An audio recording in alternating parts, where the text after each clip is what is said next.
Good morning guys. So sa ngayon nandito tayo sa aking farm.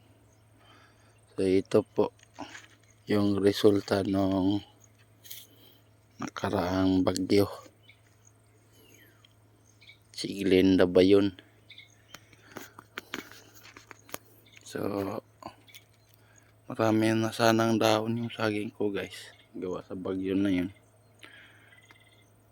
Pinutol ko lahat. Gawa nga nabali lahat siya. So yan, panibagong sibol na naman yan guys. So halo-halo yan no. Bali ito yung lakatan, yung sabah. Tapos ito pala halos sabah lahat. Yan lang yung bunggulan. Ito sa likod natin bunggulan. Diyan. So tingnan nyo guys. Halos nadali lahat. Tapos yung malaking puno dyan natumba din. Yan. Daming kahoy din natumba. So ito ng resulta guys. Makalipas ng 2 buwan mahigit. So may kalabasan na tayo nagapang na.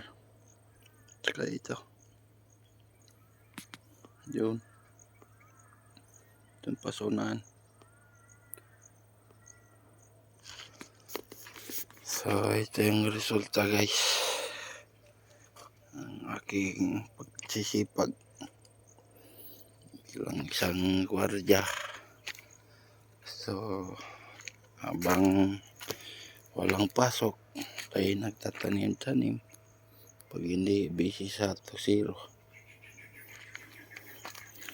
So may mga buhay na rin tayong mga okra.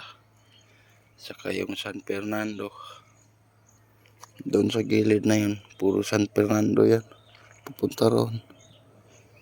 Diyan din ganon din. Puro San Fernando yan. Pupunta roon sa dulo. So dito, karamihan okra.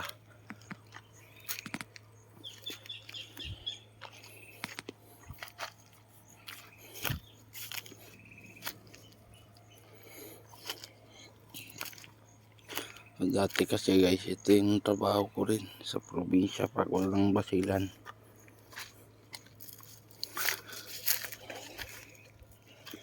Sipag tayo magtatanim. So nadala-dala ko pa rin hanggang ngayon dito. Time noon, hindi pa ko kaisip mapupunta dito. Kabgo pa ko noon. So ginagawa ko tatanim doon pagka day off. So dito pag wala lang pasok guys, saka tayo magtatanim bilang isang gwardiya naman dito sa De La Salle University. So yan yung school guys.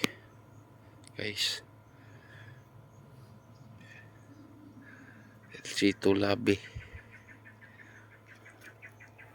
Yun naman yung gymnasium. Diyan kami naglalaro.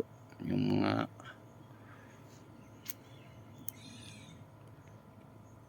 basketball player ng De La Salle University dyan din. So ito yung lower field natin. So malapad yan. Pansinin nyo. Hanggang doon yan. So ito dahil bundok. Paisipan ko magtatanim na lang ng saging dito. Kaysa naman damo. Para naman papawisan na ako. So ito nga, papawis tayo. Kasi mahirap na atakihin ng high blood.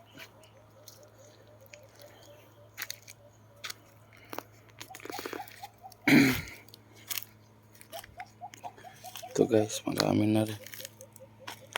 Kaso lang, ewan ko ano nangyayari dito. Parang naninilaw yung dahon. Ang kalabasa ko dati, ang lalaki ng dahon nito eh. Yung unang sibol. Tataba. Parang ito lang yung gumaganda guys, oh. Patula. Sana magpapatuloy ito.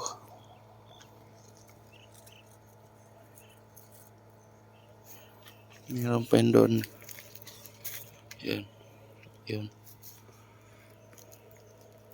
May sitaw tayo tinanim dito. Kasi hindi tumuloy. Nasam ko yung puno na yun, oh. Yung ampalaya. Yan. Bago na rin yung tanim, oh. Na kalabasa. Sinunugan ko muna bago tinanim. So ang saba nyo, iwan ko na lang kung lalaki katulad ba rin nito. Nakakatama dito guys, ito snail na to. Grabe ang dami dito yan. Ito pinapatay ko dahil alam nyo guys, dati yung itong kalabasa na to, hindi lang siguro isang beses o 7 beses tinanim ko, inuubos nila. So yan, sinatapakan ko na lang sila. Dito yung binupunla ko, talong or kung ano pang bini dito sa ano na to. Maubos nila kainin eh, pagkasibol-sibol eh. So yan guys,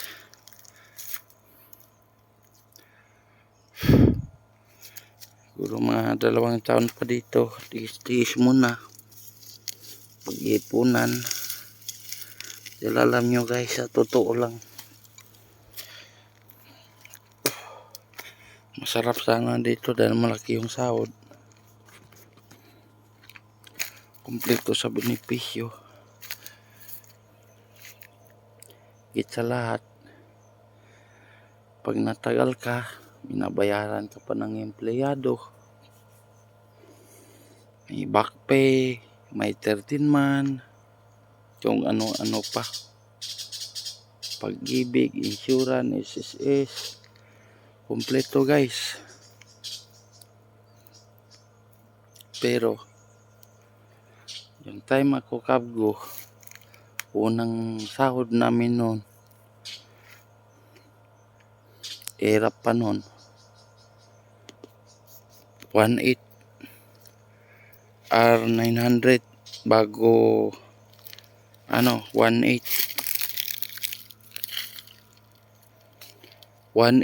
tapos nag-increase ng 2.7. So ilang taon pa rin din siguro ako noon nagserbisyo. Doon na lang ako parang nanimoral, kumbaga. Yung time na naalala niya yung nagkira sa Zamboanga, yung mga Eminilip, panahon ni Don Miswari. Nagkira sa Zamboanga, doon ako nanimoral dahil yung time na yun guys,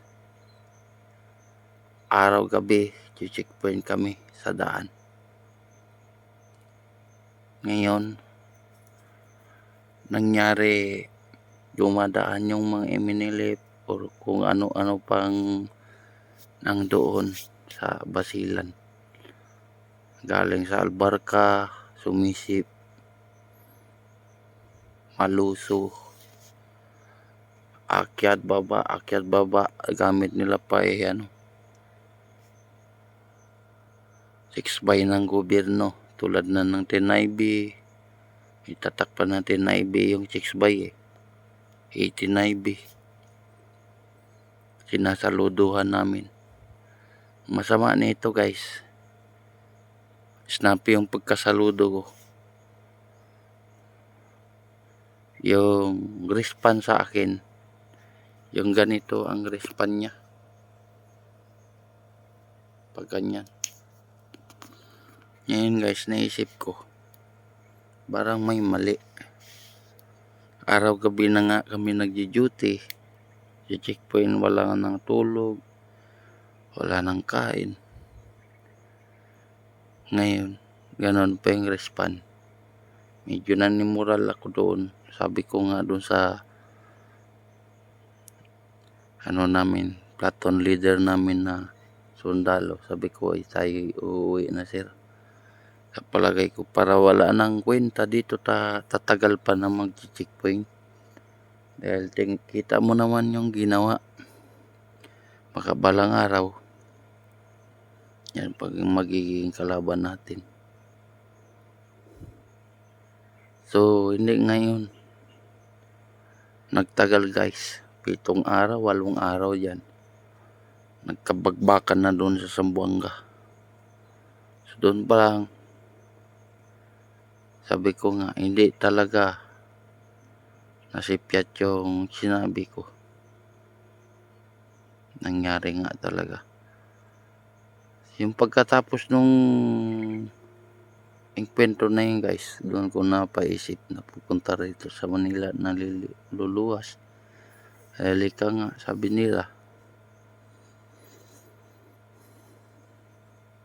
Tatagal ko sa serbisyo 2001. Kabgo na ako noon hanggang 2014. So ngayon, sa 14 years na yun na serbisyo,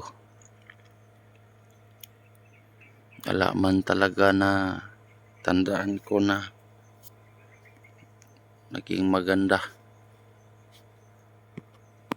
So napaisip-isip ko